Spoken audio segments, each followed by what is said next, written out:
The voice of Indiana County, it's WCCS 101.1 FM, AM 1160, WCCSradio.com. We're on the line this morning with Steve Weigand, who is the author of The Uncommon Life of Danny O'Connell, a tale of baseball cards, average players, and the true value of America's game. That's a big title, and it's a big book. Our conversation brought to you by Marcus & Mack, voted best personal injury law firm in the Best of Indiana County contest. Marcus & Mack, a law firm representing injured people. If you don't know who Danny O'Connell is, you're going to know it once you read this book. Steve, good morning. Good morning. It's great to have you with us here today. I got to tell you before we even start, I love the style of writing that you employ here. It's so much fun. Oh, well, thank you very much. If I don't like writing it, I don't want to do it, so I'm glad it comes across. Oh, it's a terrific read, a lot of fun. Danny O'Connell, we have a guy here who's been broadcasting here on our radio station since 1969. He's been in radio since 1963, which was, I believe, the year that Danny O'Connell passed away. And he remembers Danny O'Connell from when he was a young man. Of course, we're all Pirates fans around here, and Danny O'Connell actually started his big league career with the Pirates. And it's really a great story of what baseball really was all about back in the 1950s, but really what the roots of baseball are, isn't it?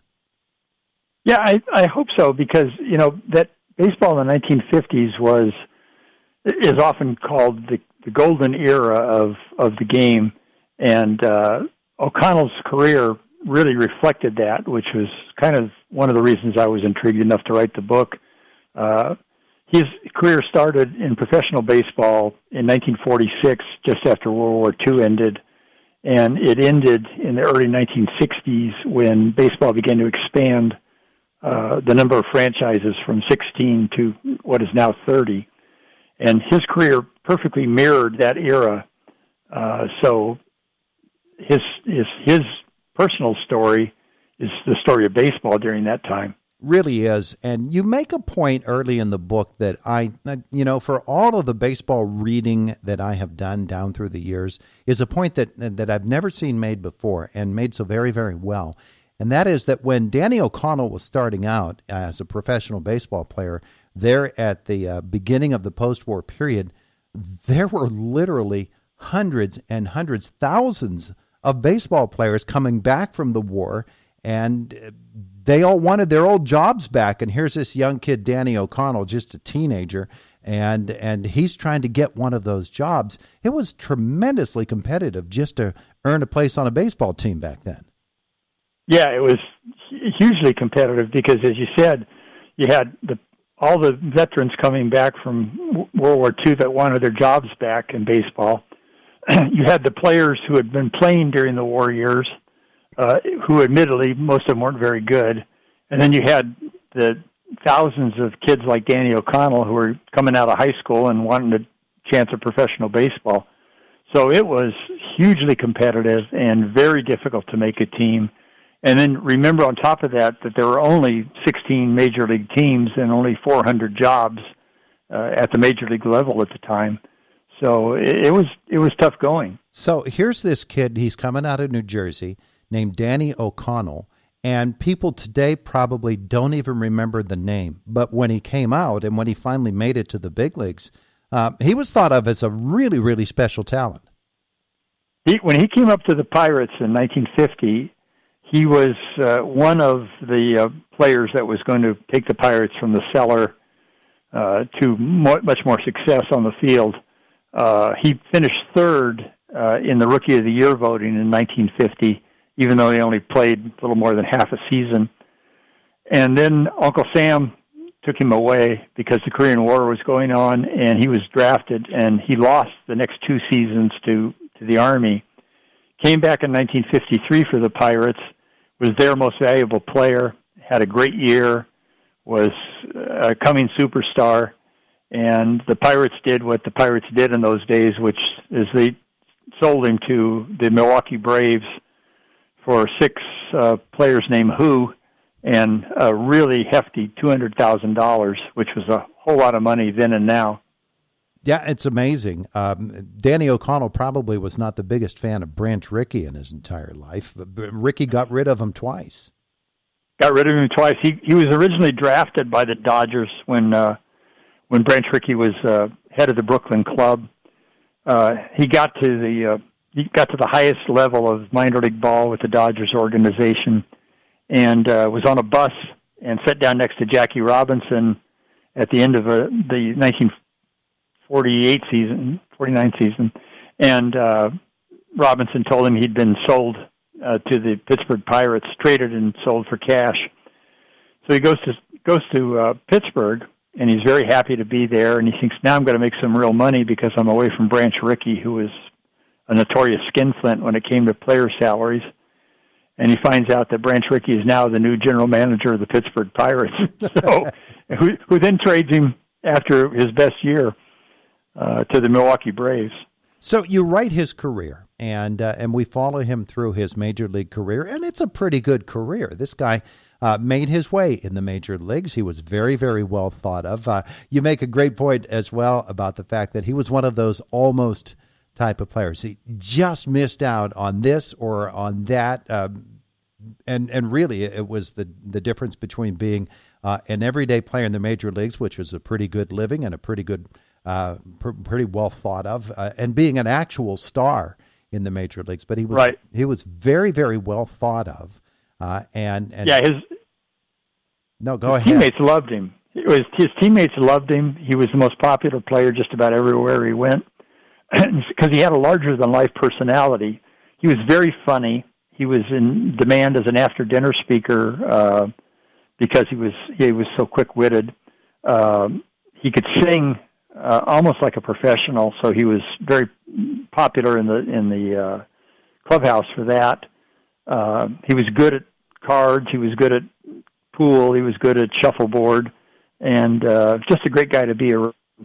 And he was also very unselfish. If a player was struggling, or even a player was trying to take his job, he would help the guy out if the guy had a weakness, because he was a team player. And but you brought up the fact that he was almost an all-star one year and missed out because the manager took 4 catchers for the team. He almost got to the World Series with the Braves, but he missed by 1 game. And when he got traded to the New York Giants, his consolation prize was that his hometown was right across the river in New Jersey. And lo and behold, the Giants moved to San Francisco. So his career was full of those. Just missed it. Yeah. But there's a second part of this story, and you developed that so well alongside of the story of Danny O'Connell, and that's the story of baseball cards. And you were introduced to baseball in much the same way I was, and baseball cards were a very, very big part of our youth. It was, right. It was really, really fascinating the way you described the way baseball cards came to be and how you came across your Danny O'Connell cards. Right. Back when dinosaurs still roamed the earth and I was collecting baseball cards, it seemed that every pack I bought with my hard-earned allowance had a Danny O'Connell card in it. And at the time, I had no clue who Danny O'Connell was, and I really didn't care. And I grew to dislike the guy because I was getting him instead of Willie Mays or Mickey Mantle or Roberto Clemente. And when I saw a story a few years ago about the astronomical prices some baseball cards were fetching and how they were part of Wall Street portfolios and became big speculation vehicles, I got curious about what Danny O'Connell's card was going for, and then I, from there, looked into his life and career, and that was sort of the genesis of the book. So I owe it all to baseball cards, I guess, and getting Danny O'Connell in every other pack that I bought. Yeah. For me, it was my Jim Davenport card that always came. I kept getting Davenport. See, I would have traded you for Jim Davenport. So. Yeah, if you'd have given me Gene Alley for him, I'd have taken him. That would have been fine, yeah. Yeah, but that was a whole big thing when we were kids, was trading baseball cards. And you introduced us to a really interesting character who has this enormous baseball card collection. Sort of a side note in the game, a guy by the name of Paul Jones. But that's all a part of this whole love affair that we have with baseball, especially as it has to do with cards when we were kids. Right. Paul Jones is a fellow who lives in Idaho Falls, Idaho, and he is in the Guinness Book of Records as the holder of the world's largest collection of baseball cards. Last count, I want to say it was about 5 million, and they are all over the place at his house. He has a 3-car garage, his parents do, and it's stuffed full of cards. And he's kind of a throwback. He's a true collector of baseball cards for the card's sake and not for their value. He doesn't collect for condition issues. He doesn't look to buy and make money at it. He just collects cards. And he was a fascinating fellow to meet and see his collection because he's a true hobbyist, and as juxtaposed to people who don't even know who the players are on the cards, but they know what their value is because the corners are sharp and there's no wrinkles on it.